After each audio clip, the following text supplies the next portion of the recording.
This county. Whenever. Okay. Jeff, we're ready as soon as you're seated. I am ready to go.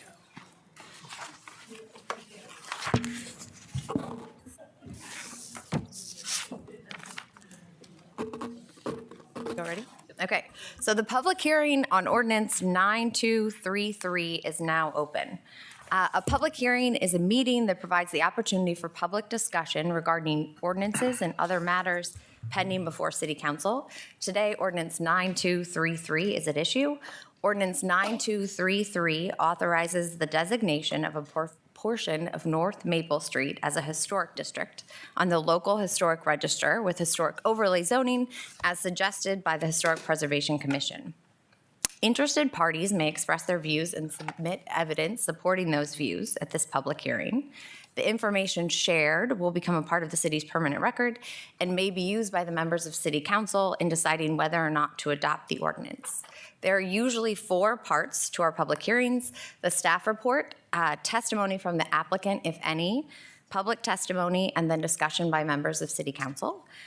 So we will now receive the staff report from Planning Director Heather Saylor. Thank you.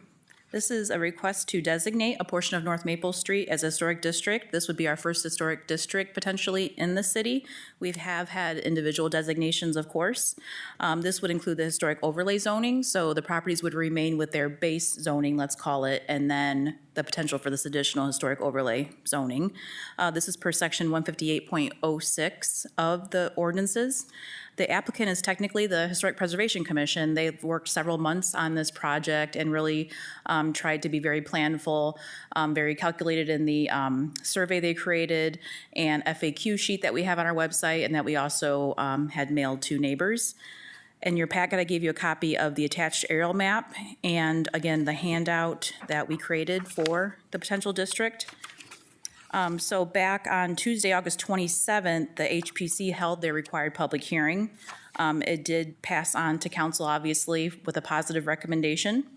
As part of that, they did end up removing 3 properties from their original map that they created that they felt were non-contributing to the district and not necessary to be a part of that. City Council did refer the request to the Planning Commission, and Planning Commission reviewed that on September 16th. And they sent a positive recommendation back to City Council. As part of your handout, I gave you a few pictures of the street. I also gave you a copy of the memo from the Historic Preservation Commission to Council describing the district and some historical facts about the street, and especially those people who really contributed to the culture and the development of our community. And then again, I gave you the map and then the summary. Since it is our first district, it's not just one property, so we created as part of that map a labeling system, the address, which is 22 addresses, the parcel number, the year built, the owner name, mailing address, using pictometry. There's a picture of each property. We indicate whether it's contributing or non-contributing, the acres, and then the legal description and their response to the required written survey. And obviously, you'll see in some cases, a few of the properties have sold since we did that original survey. But again, it was just to capture all of the requirements of the ordinance. And it is approximately just under 5 acres, all of the parcels together. So that's it, unless you have any specific questions about the process. I know that was a real brief overview. Thanks, Heather. Yeah, can you please describe the property owner survey process and results in a bit more detail? Sure, absolutely. So I do have a copy of the letter that was sent on January 16th of this year to the property owners that were in that proposed original map. And what the commission did was they focused on homes that only had a North Maple address. So in some circumstances, it may look kind of funny. There's some corner lots that weren't included, but it was because they had a Wallace address and not a North Maple Street. Okay. They really wanted to concentrate on that. So again, I have a copy of the letter if you'd like to see that. That includes the written survey, the options that an owner could either check I support or I do not support, and then there's a box for notes if they wanted to make any notes. And then again, we included the FAQ sheet that we created that we really thought would be questions that owners would want to know about their property if this historic overlay zoning was added to their property. But as far as the survey, I put the results in your handout in front of you, but you'll see that the last column indicates if they indicated their support, or if there was no response, or if they did not respond, did not support the historic district. So again, it was kind of confusing because it changed ownerships, a few of the properties, so we didn't know exactly how to count the surveys between January and then, of course, now. But the majority, it was over 64%, did respond in support when that first written survey went out. Okay, thank you. And so there are no non-contributing properties in the proposed district, correct? Correct. Those few that were removed were considering non-contributing properties. So the 22 to be included are all contributing? Yes. Okay. Greg, Jeff, do you all have any questions for Heather? No. I do not. Okay. So this designation, originated with the Historic Preservation Commission, so there will be no applicant to address us at this point in the hearing. So we turn to testimony from the public.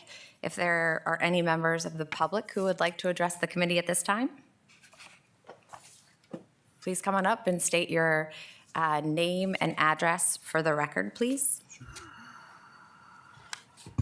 Thank you very much. John Sampson, 131 North Maple.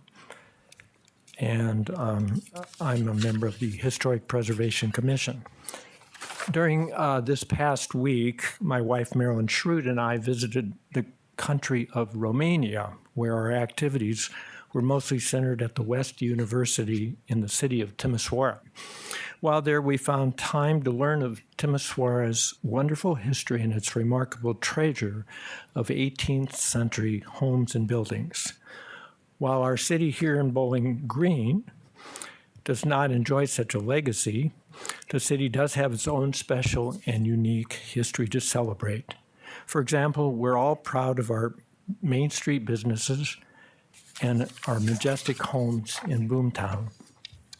In order to save and preserve this architectural flavor of Bowling Green for future generations, the Bowling Green Historic Preservation Commission, or the HPC, is hoping to create its first historic district.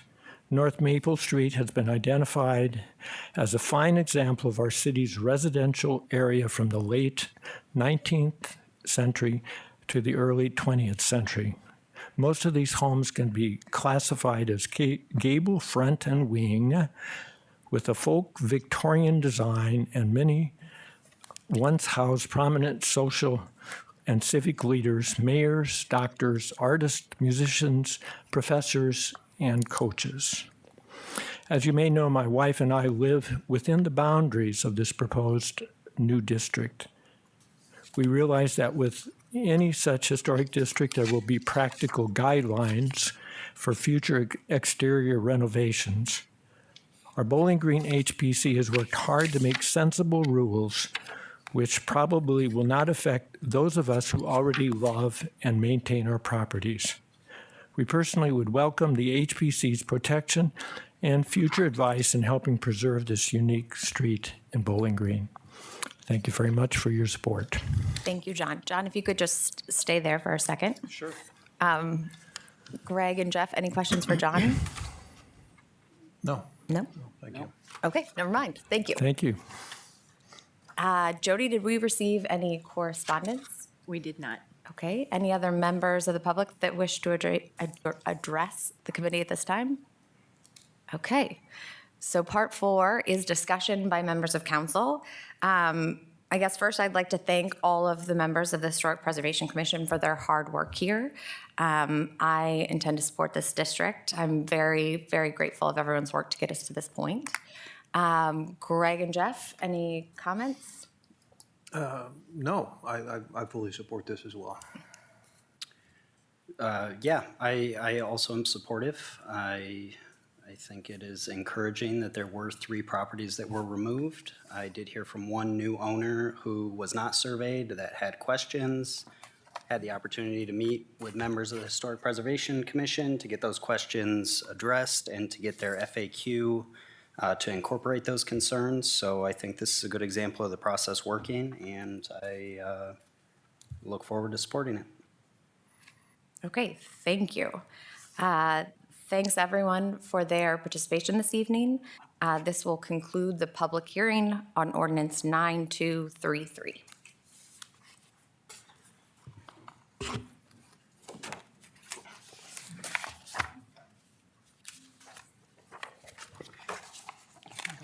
Oh, just go straight ahead? All right.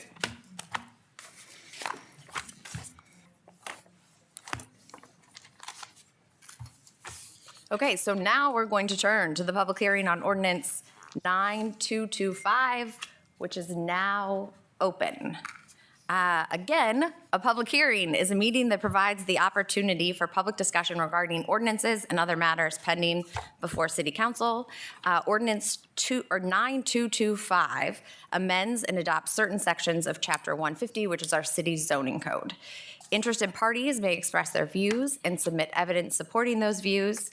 The information shared will become a part of the city's permanent record and may be used by the members of City Council in deciding whether or not to adopt the ordinance. So again, there are 4 parts to our public hearings. We start with the staff report, and then we have testimony from an applicant, if any, public testimony, and then discussion by City Council. So again, we will start with the staff report from Planning Director Heather Saylor. Thank you. I gave you a handout again that I know it's a bit hard to summarize, but we've already, had our zoning code now for well over a year and a half, and it gave us time to really see what's working, what's not working.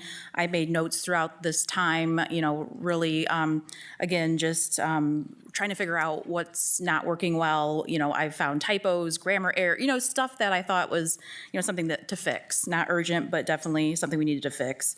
So really, this is a compilation of several types of changes over many of the different sections. And of course, I think clarity is always really important. And, weekly we find things where I'm like, okay, I really want to clean this up, but we really want to focus on priorities. So this really is a list of priorities. And again, some of it, I would say, not necessarily major, but in some cases, again, providing clarity. So we did take this to Planning Commission, and on September 4th, they did review it. They held their required public hearing. They only really had a change with signage, so they really wanted us to address real estate signs and treat those as different compared to the other types of signs. So that is reflected in this draft in front of you that was obviously originally given to the city clerk to share with council. Since then, also, I did propose a few more changes that have came up that really I would call them more oversight issues that I will talk about hotels first. Our old zoning code had a definition for hotels that did not stipulate a duration. Right now, we've found in our new code, after talking to developers, that our new code defines hotel as only up to 14 days. So we became concerned with that because we have several types of hotels now, including, for example, Home 2 Suites. That's an extended stay hotel. So that's something we thought really needed to be addressed. And given the timing of our hearing falling tonight, it seemed like something that we could address and deal with.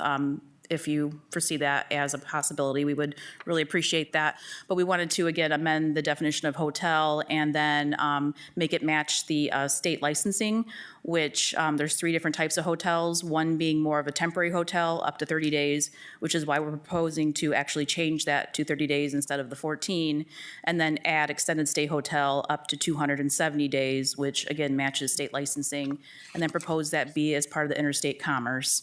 The other suggestion, let me get my list here before I forget something. Was, we focused a lot, I think, on the PR, and some things were unintentional. For example, I've had a few people want to tear down a house and rebuild, some of them being on Crim and South College, and I found that given they're rezoned to R1, they don't meet, the whole street doesn't meet the actual minimum lot width of 60 feet. So we have 50-foot wide lots not meeting it, making them legal non-conforming. So I was proposing that we bring back from our old zoning code existing lot of record language And again, this is not new. It's just something that I've actually really appreciated in our old code and thought we should bring that back because I think it's preventing, again, some new construction, and it's also creating a hardship in some cases. We actually have a variance coming up that someone can't, tear down a house that doesn't meet today's needs and rebuild because of this. So again, I don't want to call it a new feature. It's new to our new zoning code, but again, it's something that we do miss in our office, being able to offer that to someone that already has an existing lot. It's already split out. We're not saying people can come in and build, smaller or split and make smaller lots now. We just want them the ability, as long as they meet the setbacks and the other setback and height requirements, that they're able to rebuild within this potential existing lot of record, adding that back.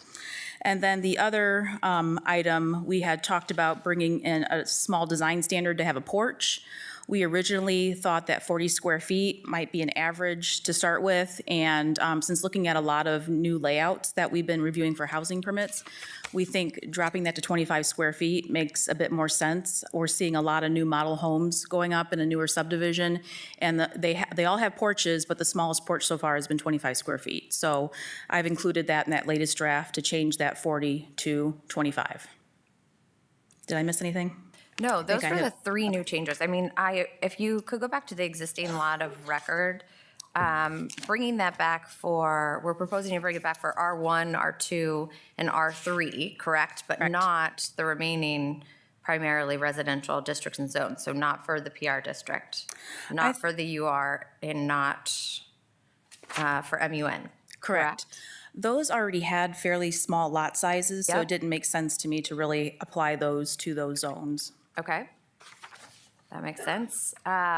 With regard to the new extended stay hotel use and then definition, we're proposing only to permit that in the interstate commerce zone, or interstate commerce district.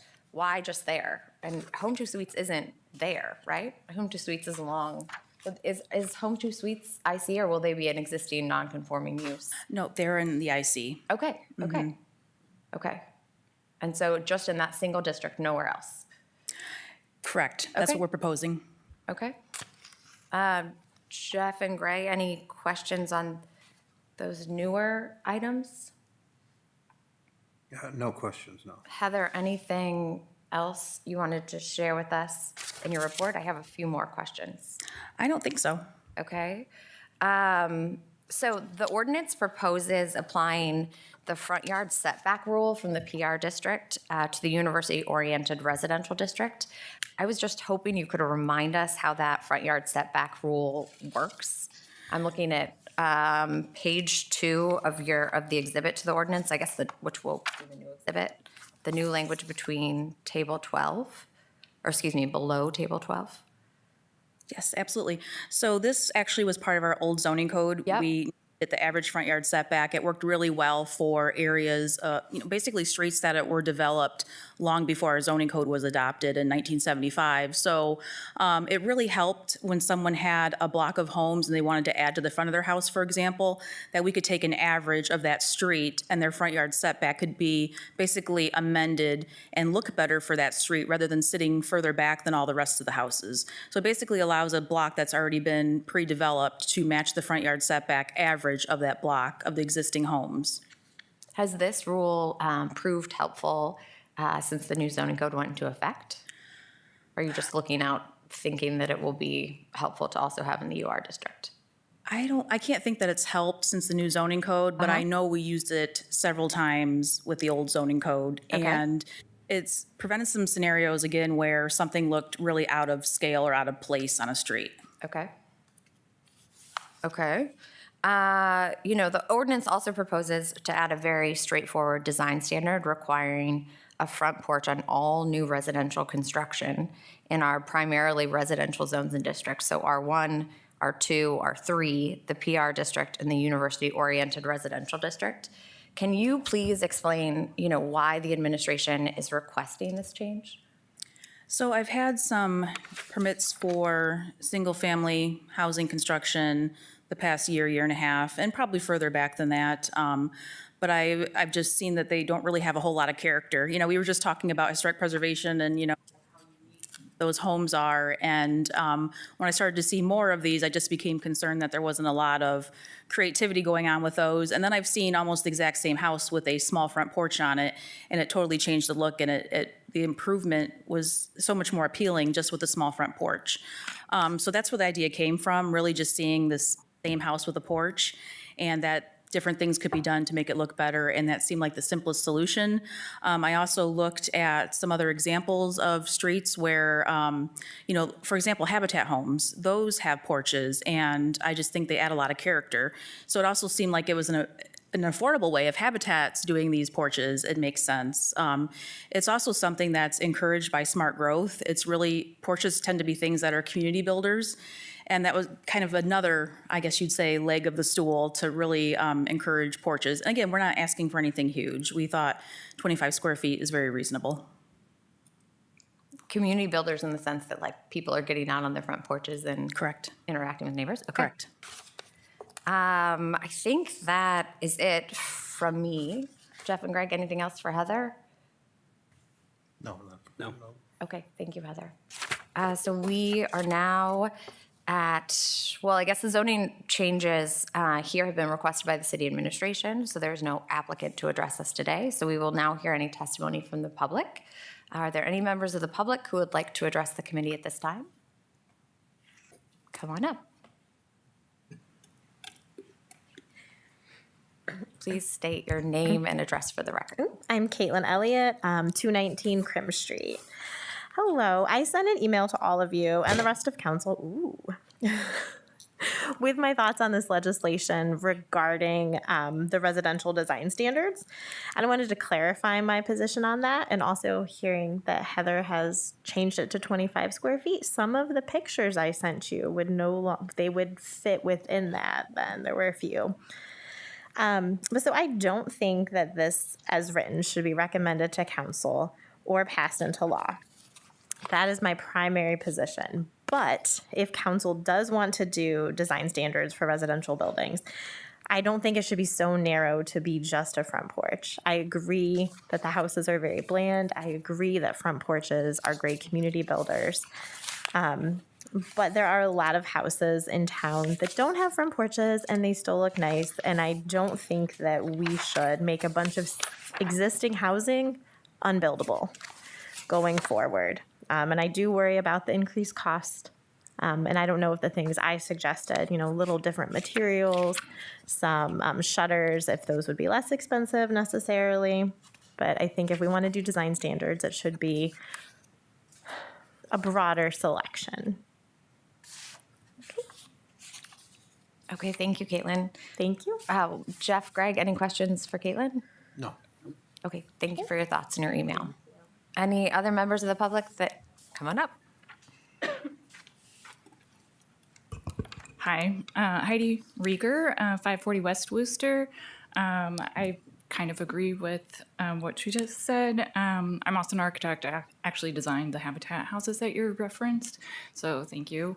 But I am also just generally concerned with added cost I agree that porches bring community and that it's nice to have a design standard, but without the scale and aesthetics, and there's just a lot that could, just a blanket, 25 square feet, 40 square feet, I think it's just kind of arbitrary and without taking into account what the exact building looks like. It could be, like you said, a financial hardship, or obviously Habitat can do it because we make them we cut corners other places, so we have less windows, so we can have a porch or something like that. So it's just, I'm just concerned about that. So that's, and yeah. Okay, thank you, Heidi. Greg, Jeff, any questions for Heidi while we have her up here? Okay, thank you. Did we receive any correspondence, Jody? We did not. Okay. Any other members of the public wish to address the committee? All right. So we are now at the point in the public hearing where we'll have some discussion by council members, if there's any to be had. Greg, Jeff, any thoughts here? There's a lot in here, but I'm sure it'll generate some interesting discussion during council. But no, I don't have any issues right now. Jeff? Nope.